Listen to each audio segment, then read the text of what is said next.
Namaskar and welcome to this online learning platform of Shri A.K. Doshi Mahila College, Jamnagar, and myself Dhruvika Kanabar, presenting the lecture of Financial Management. નાણાકીય સંચાલનના લેક્ચરમાં આપણે unit 3 sources of finance two loan financing loan સ્ત્રોત ઉછીની મૂડીનો સ્ત્રોત આ યુનિટની શરૂઆત કરેલી હતી, જેમાં આપણે લોન ફિનાન્સિંગના જે બે મેઇન ટાઈપ્સ છે, ટૂંકા ગાળાની લોન અને લાંબા ગાળાની loan, short term loan and long term loan, એના વિશે ડિસ્કશન કરેલું હતું. શોર્ટ ટર્મ લોન જે છે ક્રેડિટ, એમાં એનો અર્થ અને એના લક્ષણોની ચર્ચા આપણે કરેલી હતી. અને શોર્ટ ટર્મ લોન જે છે એના ઇન્સ્ટ્રુમેન્ટ્સની વાત કરીએ, નાણાં સ્ત્રોતની વાત કરીએ તો એમાં આ 8 સ્ત્રોત જે છે સમાવિષ્ટ હતા, જેનું આપણે હવે ડિસ્કશન જે છે એક પછી એક ડિટેલમાં કરવાનું છે. એમાંથી ફર્સ્ટ બિઝનેસ ક્રેડિટર્સ, વેપારી લેણદારોની જો વાત કરીએ તો વેપારી લેણદારો કઈ રીતે જે છે એ મૂડી પૂરી પાડે છે. વેપારી લેણદારો જે છે એ ડાયરેક્ટ કેપિટલના ફોર્મમાં, કેશના ફોર્મમાં મૂડી પૂરી નથી પાડતા, ડાયરેક્ટ રોકડ સ્વરૂપમાં મૂડી જે છે એ આપતા નથી, બટ માલ કે સેવાના સ્વરૂપમાં આપે છે. શાખ પર માલ વેચતા ઉત્પાદકો, જથ્થાબંધ વેપારીઓ, ઉધાર માલ કે સેવા પૂરી પાડતા વેપારીઓ વગેરેનો સમાવેશ વેપારી લેણદારોમાં, બિઝનેસ ક્રેડિટર્સમાં કરી શકાય. પ્રોડ્યુસર્સ, હોલસેલર્સ કે જે કોઈ on credit goods or services provide કરતા હોય એ બધાનો આમાં સમાવેશ થાય છે. હવે આ જે શાખ પર માલ આપવામાં આવતો હોય એ ઘણી વખત કરાર વિના પણ માલ ઉધાર આપવામાં આવતો હોય, અને ઘણી વખત જે છે એ હુંડી સ્વીકારીને પણ જવાબદારી સ્વીકારીને વેપારી શાખ મેળવતા હોય છે. એ વસ્તુ ઉધાર ખરીદીની શરતો, ખરીદનાર એકમની શાખ, વેચનારની નાણાકીય સ્થિતિ, ખરીદીનો જથ્થો કેટલો છે એ બધી બાબત ઉપર ડિપેન્ડ છે કે કરાર વિના માલ ઉધાર આપવામાં આવશે કે હુંડીના સ્વીકાર દ્વારા જવાબદારી સ્વીકારીને વેપારી શાખ મેળવશે. ફાયદા શું થાય બિઝનેસ ક્રેડિટર્સ પાસેથી જે છે એ ટૂંકા ગાળાની મૂડી મેળવવાના ફાયદાની જો વાત કરીએ તો એક તો વેપારી લેણદારો પાસેથી તાત્કાલિક રીતે શાખ પ્રાપ્ત થાય છે. એમાં સમય જે છે એ કોઈ બગડતો નથી, શાખ મેળવવામાં તરત જ જલ્દીથી મળી જાય. બીજું કે આવું શાખ જે છે એ ગણતરીપૂર્વકના અને અવૈધિક પાયા ઉપર પ્રાપ્ત થાય, એટલે એમાં નાણાં મેળવવા માટે કોઈ પ્રોસેસ નથી કરવી પડતી, કોઈ પ્રોસિજરને, ફોર્મલ પ્રોસેસને ફોલો નથી કરવાની હોતી. બેંકમાં લોન લેવી હોય તો એક ફોર્મલ પ્રોસેસ ફોલો કરવી પડે, જરૂરી દસ્તાવેજો, ડોક્યુમેન્ટ્સ જે છે એ સબમિટ કરવા પડે, અને વેરીફાઈ થયા પછી જ you are eligible to acquire the loan. પણ અહીંયા એવી કોઈ પ્રોસેસ કરવાની રહેતી નથી. સપ્લાયર સાથે કોઈ વાટાઘાટો કરવાની જરૂરિયાત રહેતી નથી, અને નિર્ણયો જે છે એ પેઢી ઉપર જ આધારિત હોય છે. બીજું, જ્યારે પેઢીએ હુંડી સ્વીકારેલી ન હોય અને વેપારી લેણદારો પાસેથી શાખ જે છે એ મળી હોય, એમાં પરિવર્તન પણ થઈ શકે. એટલે સ્ટ્રિક્ટ પેમેન્ટ કરવાનું હોય જે છે એ ચૂકવણી માટે કોઈ સજ્જડ જે છે એ નિયમો પણ હોતા નથી, એમાં પણ બદલાવ લાવી શકાય છે. પણ એની સાથે જ બિઝનેસ ક્રેડિટર્સ, વેપારી લેણદારો દ્વારા શાખ લેવામાં આવતી હોય ત્યારે એના જો એ મેથડના ગેરફાયદાની વાત કરીએ તો જ્યારે વેપારી લેણદારો વેચાણ કિંમતમાં ઉધાર વેચાણનું વ્યાજ પણ સમાવી લે, વેચાણ માટે નિશ્ચિત શરતો કરે અને માલસામાનની જવાબદારી કે જોખમ ખરીદનાર ઉપર નાખે, ત્યારે નાણાંના વપરાશની જે પડતર છે, જે કોસ્ટ ઓફ કેપિટલ છે એ ઊંચી આવે. એટલા માટે થઈ અને ઘણા બધા વેપારીઓ જે છે એને આ ટૂંકા ગાળાની મૂડી આ રીતે મેળવવાનું ખર્ચાળ પણ સાબિત થઈ જાય, એટલે એમને બીજા માધ્યમો જે છે એના વિશે વિચારવું પડે એવું બને. બીજું, ઘણી વખત વેપારી લેણદારો દ્વારા સરળ ફંડની પ્રાપ્તિ માટે ઓવર ટ્રેડિંગ પણ થઈ જાય. આપણે ફાયદામાં જોયું કે બહુ તાત્કાલિક શાખની પ્રાપ્તિ easily, without much rules and regulations, strict rules regulation વિના, કોઈ મજબૂત સ્ટ્રોંગ કોઈ નિયમો, આકરા નિયમો કોઈ નથી હોતા અહીંયા શાખ મેળવવાના.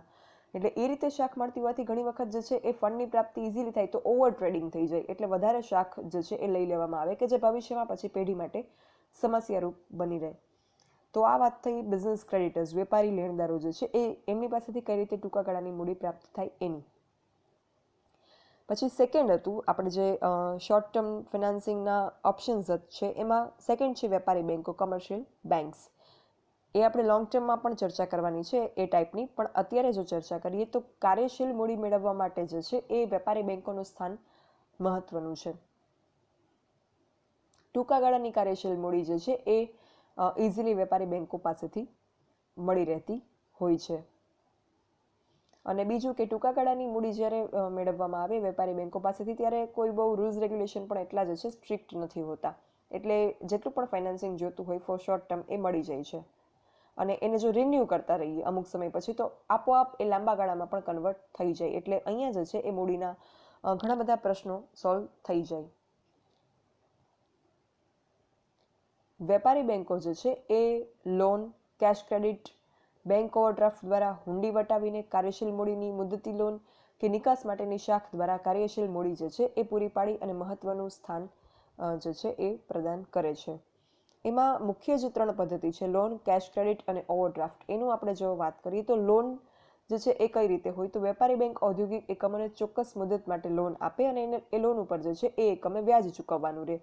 બીજું કે એ સિવાય એ લોન જે છે એનામાં અમુક જામીનગીરીઓ પણ આપવી પડે, મિલકતો જે છે એ તારણમાં મૂકવી પડે, ગીરો મૂકવી પડે, મોર્ટગેજ થતી હોય અમુક એસેટ્સ કે ઇન એની કેસ અગર એ ઔદ્યોગિક એકમ જેમણે લોન લીધી છે એ જો લોન રીપે કરવા માટે જે છે એમના માટે શક્ય ના બન્યું, લોન ચૂકવી ના શક્યા, તો ઇન ધેટ કેસ જે જામીનગીરી, જે સિક્યોરિટી, જે મોર્ટગેજ કરી છે એસેટ બેંક પાસે ઔદ્યોગિક એકમે, એને વેચી અને બેંક જે છે એ પોતાના લોનના નાણાં જે છે એ રિકવર કરી લે.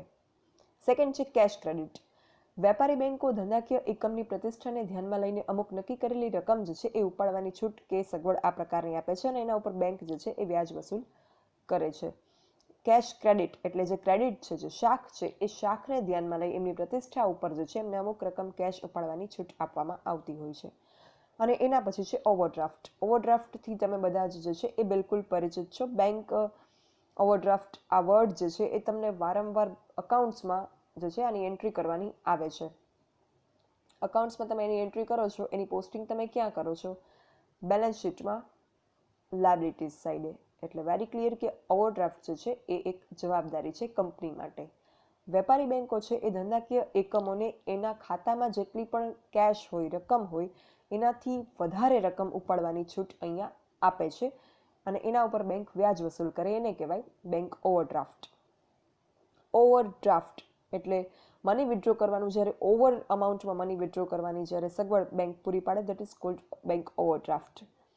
એ સિવાય વેપારી શાખનો સ્વીકાર કરીને બેંકો વેપારીઓની હુંડી સ્વીકારે છે અને હુંડી દ્વારા પણ ટૂંકા ગાળાની નાણાં જે છે એ પૂરા પાડતી હોય છે. પછી ઘણી વખત નિકાસ વેપારમાં, એક્સપોર્ટના બિઝનેસમાં બેંક મધ્યસ્થી બની આંતરરાષ્ટ્રીય વ્યવહારોની નાણાકીય જવાબદારી જે છે એ પણ એલસી દ્વારા સ્વીકારીને નાણાધીરી અને નિકાસની વેપારની શાખ પૂરી પાડે છે. જ્યારે આંતરરાષ્ટ્રીય વેપાર થતો હોય ત્યારે એલસી દ્વારા નાણાં જે છે એ ધીરવામાં આવતા હોય. એલસી મતલબ લેટર ઓફ ક્રેડિટ, વેપારી એલસીનું ભરતીયું. આ લેટર ઓફ ક્રેડિટ જે છે એના દ્વારા પણ નાણાધીરી અને બેંક જે છે એ નિકાસ વેપારની શાખ પૂરી પાડે અને એક્સપોર્ટ બિઝનેસ કરવા માટે એન્કરેજ કરે છે કંપનીઝને, બિઝનેસ યુનિટ્સને. બેંક જે છે એનું ધિરાણ કરે ત્યારે કઈ બાબતને ધ્યાનમાં લે? કોઈ પણ કંપનીને જ્યારે ફિનાન્સ આપતી વખતે, લોન આપતી વખતે, which points bank should consider or bank does consider, એની જો વાત કરીએ તો 6 કેપિટલ સી છે. સી ઉપરથી 6 મેટર એવી છે કે જે બેંક ધ્યાનમાં લે. એક તો કેપિટલ કેટલી જોઈએ છે, કેપેસિટી, લોન રીપે કરવાની કેપેસિટી કંપનીની કેટલી છે, શક્તિ. પછી કેરેક્ટર, જેમને લોન આપવાની છે એ ઇન્સ્ટિટ્યૂટ છે કે એ જે કંપની છે એનું કેરેક્ટર કેવું છે, લોન રીપે કરવાની બાબતમાં એની જે રેગ્યુલરિટી છે એ કેવી હશે એ બાબત ધ્યાનમાં લે. પછી કોલેટરલ.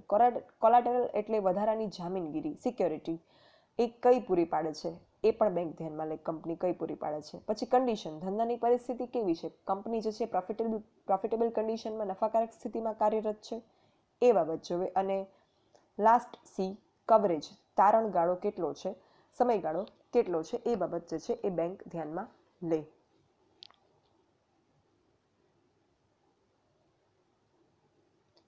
વેપારી બેંકો પાસેથી જે લોન કે ક્રેડિટ પ્રાપ્ત થાય છે એના જો આપણે ફાયદા ગેરફાયદાની આપણે વાત કરીએ તો ટૂંકા ગાળાની લોન કે ક્રેડિટ માટે વેપારી બેંકો જે છે એ બીજા સ્ત્રોત કરતાં સસ્તી હોય એટલે મૂડીની પડતર અહીંયા નીચી આવે. એટલે જે વેપારી લેણદારોમાં ગેરફાયદો હતો મૂડીની ઊંચી પડતર, એ અહીંયા સોલ્વ થઈ જાય. અહીંયા જે છે એ મૂડીની પડતર નીચી આવે છે વેપારી બેંકો દ્વારા લોન મેળવવામાં આવે એ સિસ્ટમમાં. એ સિવાય વેપારી બેંકો જુદી જુદી યોજનાઓ અંતર્ગત જુદા જુદા ધિરાણ કરે છે કે જેથી ઓછીની મૂડી માટેની અનુકૂળ યોજના જે છે એ પસંદ કરી શકાય. ઘણા બધા મોદી સરકારે યોજનાઓ બહાર પાડેલી છે. એ યોજનાઓમાં કોઈ પણ નવા ઓન્ટરપ્રિન્યોર્સ માટે કોઈ સ્ત્રીઓને મળી અને કોઈ ગૃહ ઉદ્યોગ શરૂ કરવો હોય, ગ્રામ્ય પ્રજામાં કોઈ ઉદ્યોગ શરૂ કરવો હોય ગ્રામ્ય પ્રજાને, તો એ બધા જ માટે કંઈક અલગ અલગ યોજનાઓ છે, મુદ્રા લોન અને એવી બધી. તો એ અંતર્ગત કોઈ પણ વ્યક્તિને કે કોઈ પણ બિઝનેસ યુનિટને લોન જોઈતી હોય તો એમાંથી કોઈ યોજના પસંદ કરી અને એ મુજબ લોન જે છે એ મેળવી શકાય. એ સિવાય રિઝર્વ બેંકની સૂચના પ્રમાણે, રિઝર્વ બેંક જે છે એ બેન્કર્સ બેંક કહેવામાં આવે છે, એપેક્સ બેંક, સર્વોચ્ચ બેંક, બધા જ બેંક જે છે એ રિઝર્વ બેંકના કાયદા કાનૂનને, રૂલ્સ રેગ્યુલેશનને ફોલો કરવાનું બધી જ કમર્શિયલ બેંકે રહેતું હોય. આ રિઝર્વ બેંકની સૂચના પ્રમાણે વેપારી બેંકો જે છે એ વેપાર ઉદ્યોગ માટે રાહત દરે મૂડી પૂરી પાડે છે. વેપાર ઉદ્યોગને એન્કરેજ કરવા માટે જે છે એ રાહત દરે મૂડી પૂરી પાડવાના રૂલ્સ રેગ્યુલેશન રિઝર્વ બેંકે બનાવેલા છે, which commercial banks have to follow. આ એટલા માટે બિકોઝ જેટલા પણ દેશમાં વેપાર ઉદ્યોગો વધારે સ્થપાય એટલું જે છે એ દેશમાં એક તો ઉત્પાદન વધશે. ઉત્પાદન વધશે એટલે કુલ રાષ્ટ્રીય પેદાશ વધશે, જીડીપી વધશે, ગ્રોસ ડોમેસ્ટિક પ્રોડક્ટ, અને નેશનલ ઇન્કમ વધશે. નેશનલ ઇન્કમ એટલે કે રાષ્ટ્રીય આવક વધશે એટલે માથાદીઠ આવક પણ વધશે, પર કેપિટા ઇન્કમ પણ વધશે, અને એનાથી જે છે એ ગરીબી, બેરોજગારીના પ્રશ્નો જે છે એ પણ હલ થઈ શકશે અને દેશ જે છે વિકાસ વૃદ્ધિ કરી શકે. આ બધું તમે ઇકોનોમિક્સમાં ભણો છો. એ માટે થઈ અને વેપાર ઉદ્યોગ જે છે એને રાહત દરે મૂડી પૂરી પાડવાના નિયમો જે છે, સૂચનાઓ રિઝર્વ બેંક આપતી હોય છે. બીજું કે વેપારી બેંકો જે છે એના ગ્રાહકો માટે રોકાણના સંદર્ભમાં ફ્રેન્ડ, ફિલોસોફર એન્ડ ગાઈડ, મિત્ર, વિચારક અને માર્ગદર્શકની ભૂમિકા નિભાવે. ક્યાં કેટલું જે છે એ રોકાણ કરવું, કઈ રીતે કરવું, એ બાબતની જાણકારી જે છે, માર્ગદર્શન એ વેપારી બેંક તરફથી મળી રહે છે. એ પણ એક ફાયદો અહીંયા છે. મર્યાદાની જો વાત કરીએ, વેપારી બેંક પાસેથી ધિરાણ મેળવવામાં કઈ બાબતો જે છે એ મર્યાદારૂપ છે, ગેરફાયદા છે, એની જો વાત કરીએ તો એક તો વેપારી બેંક પાસેથી ધિરાણ મેળવવામાં ઘણા બધા કરારો અને કાગળો પર સહી કરવી પડે, એટલે એમાં જે છે એ નાણાં અને સમય બંને ખર્ચાળ છે, ખર્ચાળ નીવડે એ રીતે. વેપારી લેણદારોના ફાયદામાં આપણે વાત કરી હતી કે તાત્કાલિક શાખ પ્રાપ્તિ, એમાં કોઈ ફોર્મલ પ્રોસિજરને ફોલો કરવામાં નથી આવતી, એટલે ઇન્સ્ટન્ટ જે છે એ શાખ પ્રાપ્તિ થઈ જતી હતી. પણ જ્યારે કમર્શિયલ બેંક પાસેથી નાણાં મેળવવામાં આવે ત્યારે એની જે ફોર્મલ પ્રોસિજર હોય એ બહુ ટીડિયસ અને લેન્ધી હોય, એમાં જે છે એ ટાઈમ એન્ડ મની બંને વેસ્ટ જાય છે. એ સિવાય વેપારી બેંકો જે છે એ અસલામત ધિરાણ નથી કરતી, જનરલી સલામત ધિરાણ જ કરે. એટલે કોઈ નવસાહસિક હોય, કોઈ ન્યૂ એન્ટરપ્રેન્યોર હોય કે કોઈ નવા એકમો હોય, એમને આ પ્રકારની નાણાકીય જરૂરિયાત બહુ ઉપયોગી બનતી નથી, બિકોઝ એમની પાસે જે છે એ સલામતી માટે મૂકવા માટે જામીનગીરીઓ હોતી નથી, મિલકતો હોતી નથી ગીરો મૂકવા માટે, ટુ મોર્ટગેજ.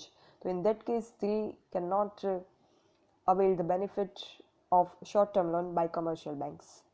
એ સિવાય નાના એકમો જે છે અનિયમિત હિસાબો અને વ્યવહારો જો રાખતા હોય, નાના એકમોમાં હિસાબો નિયમિત રાખવા, વ્યવહારોનું બધાનું અકાઉન્ટિંગ કરવું, નોટ ડાઉન કરવું, એ બધું જનરલી બહુ રેગ્યુલર થતું ન હોય, બિલકુલ નાના એકમો હોય એમાં, કે જ્યાં ટૂંકા ગાળાની નાણાંની જરૂરિયાત પણ પડતી હોય.